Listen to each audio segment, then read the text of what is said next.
Hello guys, welcome again to my channel. Ito na yung karugtong nung last video ko tungkol sa status toolbar. Okay? Kung hindi nyo pa napanood yun, ilalagay ko sa aking description yung link ng last video ko para masundan nyo rin itong pangalawang video ko about sa status toolbar. Ituturo ko sa inyo ngayon itong mga ito na makikita mo rin dito sa status toolbar. Unahin na natin yung grid mode. Grid mode, mas nakakatulong yan sa mga baguhan pa lang dito sa AutoCAD kasi yan yung magiging guide nila kapag gumagawa ng object dito sa AutoCAD. Okay, paano ba yan i-on or i-off yung grid mode na yan? Magpe-press lang tayo ng F7.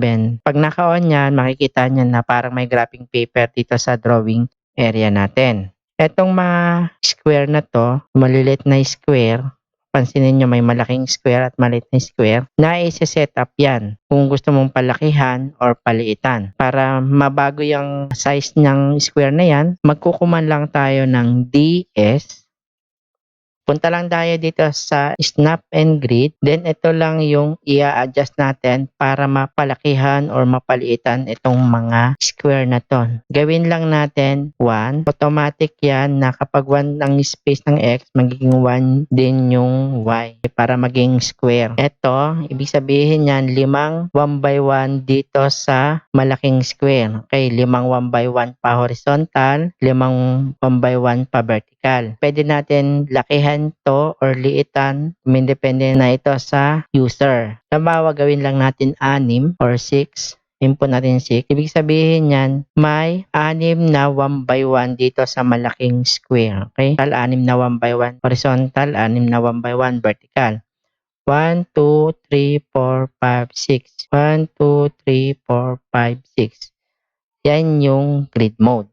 Ulitin ko lang, mas nakakatulong yung grid mode sa mga baguhan pa lang dito sa AutoCAD. Pag nasanay ka na, kahit hindi mo na gamitin yung grid mode na yan. Next naman natin tong ortho mode. Yung ortho mode, ginagamit lang yan halimbawa gusto mo mag-copy or move ng object na ang movement lang ay pa-horizontal or vertical. I-on mo yan. Kung gusto mo naman any direction, i-off mo yan. Paano ba gamitin yung ortho mode? Bigay ako ng sample sa inyo kung paano gamitin tong ortho mode na yan. Para ma-i-on, mag-F8 tayo. Then pwede natin dito i-click on. Tulad ng sinabi ko last video, kapag naka-on, naka-blue. Kapag naka-off, naka-black. Okay, i-on natin tong ortho. Magka-copy ako ng isang object. Then, yan. Okay. Kita pansin ninyo, horizontal at vertical lang ang movement. Ibig sabihin, kapag ganito yung nakita nyo na ang movement nyo ay naka-vertical lang or naka-horizontal, ibig sabihin nun, naka-on yung ortho nyo. Enter. Kapag naka-off naman yung ortho, ito yung mangyayari. Copy. Okay. Any direction, pwede mong ilagay yung object na ikakopy mo or i-move mo. Yan yung ortho off or tsaka yung ortho on. Tandaan kapag naka-on yung ortho, vertical at horizontal lang ang movement. Next naman natin yung snap mode. Yung snap mode na yan, halos parehas lang din ng OSNAP. Ang pinagkaiba lang niyan, sineset up lang natin yung distance kung saan siya mag-i-snap. Paano ba i-set up yung distance? Magkukuman lang tayo ng DS. Then, ito, para mai-on or mai-off, magpe-press lang tayo ng F9. Then, ito yung isi-set up nating distance. Kung gusto mo every 2 units, mag-i-snap or 1 unit, mag-i-snap. Dumidepende yan sa user. Halimbawa, gusto ko gawin every 1 unit, mag-i-snap siya. Then, okay. Okay, dito, ito yung snap off, snap on. Okay, and then, halimbawa, gagawa ako ng line, enter. Pansinin nyo, yung crosshair ko, nag-i-snap lang siya 1 unit. Kasi na-set up natin tong maliit na square na to, 1 by 1. Halimbawa, gusto mo every 2 units, mag-i-snap, papalitan natin din doon sa DS or drafting settings. Yan yung snap mode. Next naman natin yung polar tracking. Ano ba yung polar tracking na yan? Ginagamit yung polar tracking na yan para malaman mo kung ilang degrees na yung line na ginagawa mo. Or pwede mo siyang i-set up, halimbawa every 5 degrees, yung increment na 5, 10, 15, 20, makikita mo yung tracking line or yung kulay green na line. Paano mo ba isi-set up yan? Same pa rin, magdi-DS tayo, enter. Then, punta naman tayo sa polar tracking. Halimbawa, gusto mo every 5 degrees, makikita mo yung tracking line. Yan, dumidepende na yan dun sa user. Kung ilang degrees niya gusto makita yung tracking line. Halimbawa, gusto ko every 7. Didelete ko lang ito. Halimbawa, gagawa ko ng new. Then, itatype ko yung 7. Halimbawa, gusto ko makita every 7 degrees, makikita ko yung tracking line. Paano i-on or i-off yung polar tracking? Ipe-press lang natin yung F10. Then halimbawa, yan, every 7, gusto ko makita yung increment niyan, 7, 14. Ibig sabihin nito yung increment 7 degrees. Okay. Then naka-on na. Gagamitin na lang natin. Gagawa ko ng line. I-off ko muna ito. Line, enter, click. Okay. Nakaset pa to sa 6. I-click mo lang muna ito para magamit mo yung 7 na to. Bawa ito yung ginawa nating 7 kanina. Then line, click. Okay.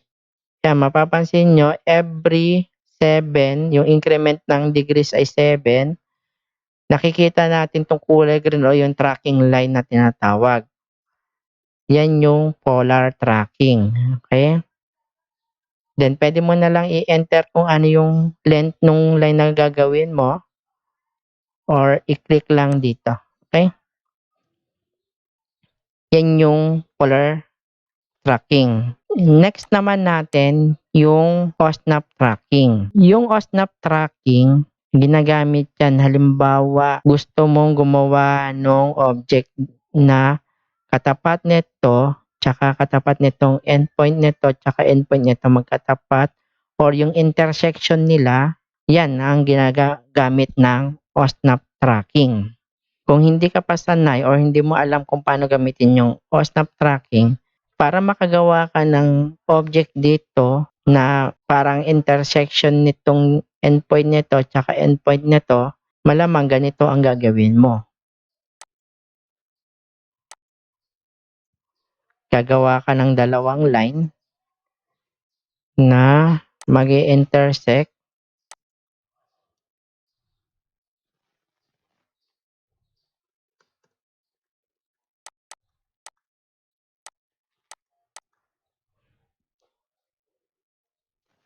And bago ka palang gagawa ng isang object.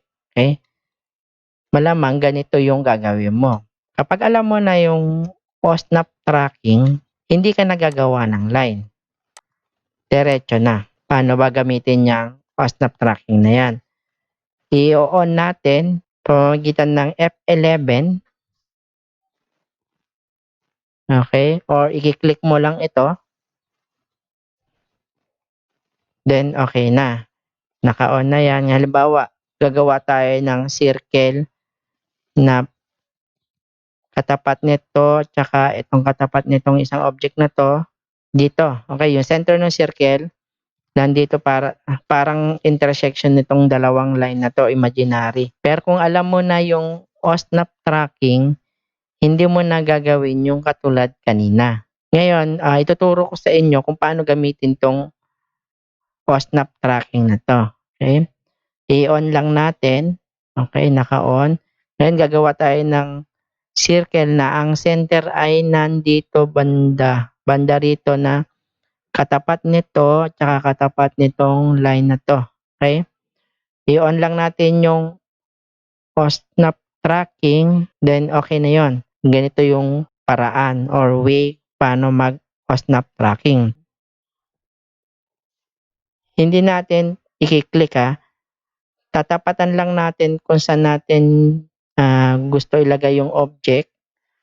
Then ito, parang tatapatan lang, tapos hahanapin natin yung pag nag-cross. Okay, pag nag-cross, ibig sabihin niyan, nandun na tayo sa tamang points na paglalagyan natin ng object.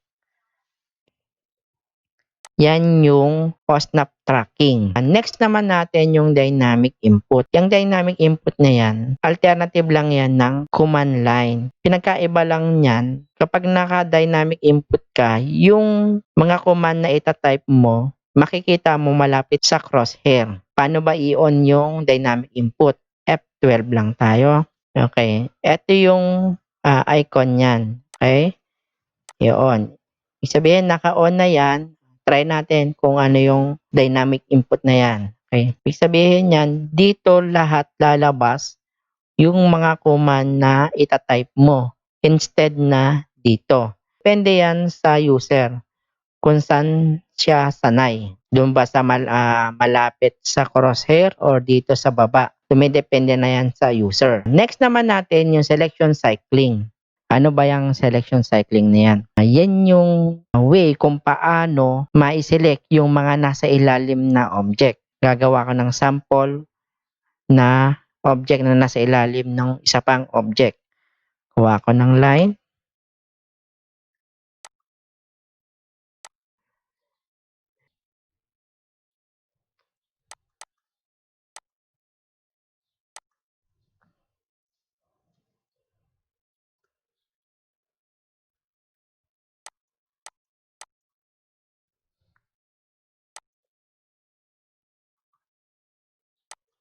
Ibig sabihin yan, itong portion na to, meron tatlong object yan. Dalawang rectangle, tsaka isang line. Halimbawa, gusto mo i-select lang yung line. Okay. Para ma-select yan, i-on mo itong selection cycling. Okay, ito yung icon niya. Ibig sabihin naka-off yan kapag ganito ay naka-on. Okay. I-move ko yung line nasa ilalim. Okay. Papakita ko sa inyo kung paano gamitin yung selection cycling. Move, enter. Tatapatan lang natin yung side nung line. Click. Okay. Yan. Yan yung selection cycling.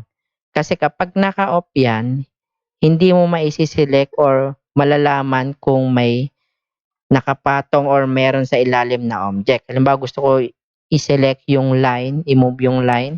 Se-select ko lang yung color niya or yung properties niya. Then, yan na. Na-select ko na yung line. Yan yung gamit ng selection cycling. Kapag naka-off, hindi mo mase-select yung nasa ilalim na object. Next naman natin, yung line weight. Yan, kapag naka-on yan, malalaman mo yung thickness ng line ng mga object na ginawa mo. Para ma-on yan, i-click mo lang tong icon na to. Pagka-click mo, makikita mo na yung actual line weight ng mga object na ginawa mo. Hanggang dito na lang muna yung ituturo ko. Next video, ituturo ko naman sa inyo kung paano gumawa ng layer, text, at dimension. Salamat sa panonood at see you next video.